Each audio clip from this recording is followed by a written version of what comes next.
दस्तूरात को नमाज़ों के साथ वाबस्ता करो। हमारे घरों में कुरान की तिलावत का एक माहौल बनाया जाए। हमारे घरों में अपने औलाद को पढ़ने पढ़ाने का एक अच्छा सिलसिला रखा जाए।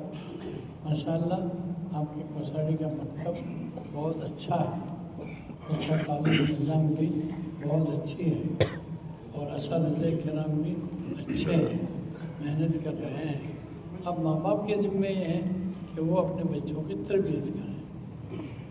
माँ बाप को भी माँ बाप की नमाज की भी फ़िक्र करनी चाहिए। लिहाजा अल्लाह का शुक्र, मैं कई मुद्दत से आने वाला था लेकिन मेरी तबीयत सही नहीं थी, तो इसलिए मैं उस प्रोग्राम में भी नहीं आ सका। मैंने कहा नहीं, कोई प्रोग्राम भरा मुझे नहीं करना है, बस अल्लाह का नाम लेकर नमाज शुरू कर दो। तो माशाअल्लाह मस्जिद आबाद है और आप हज़रात इसको आबाद रखेंगे तो बस्ती आबाद होगी। मस्जिद आबाद, बस्ती आबाद, मस्जिद वीरान, बस्ती वीरान।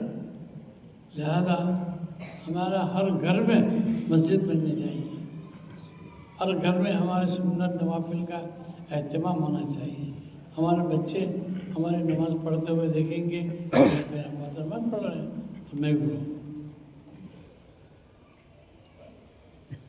और ऐसे भी अल्हम्दुलिल्लाह आपके गांव का माहौल, हमारे बुज़ुर्गों की दुआओं की बरकत, हज़रत मदनी रहमतुल्लाह अलैह आपकी बस्ती से बड़ा मोहब्बत रखते थे।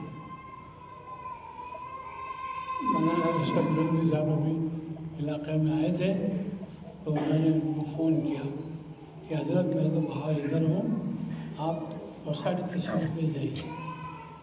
तो बिल्कुल भी जाऊँगा, आ गए ना। हम बहुत खुश हुए मस्जिद देखकर कि भाई ऐसी मस्जिद तो हमारे देवबंद में चाहिए। अरे तुम्हारी चाहिए तो तुम्हारे ही बनाएंगे अल्लाह। तो ये हज़रत मदनी की औलाद है। ये लोग ऐसे कामों से बड़े मुतासिर होते हैं, खुश होते हैं। तो मसाजिद के साथ ताल्लुक़ होना ये ईमान की अलामत है। वमन यअमुरु मसाजिदल्लाहि मन आमन बिल्लाहि वल यौमिल आखिर। इन्नमा यअमुरु मसाजिदल्लाहि मन आमन बिल्लाहि वल यौमिल आखिर। सही आए थे, गड़बड़ नहीं, क्योंकि मैं हाफिज़ नहीं हूँ, मैं हाफिज़ गर हूँ। हाफिज़ गर, समझा? हाफिज़ गर, मैं हाफिज़ बनाने वाला हूँ। मेरा बेटा हाफिज़ है, मगरिब की नमाज़ पढ़ाई साथ में।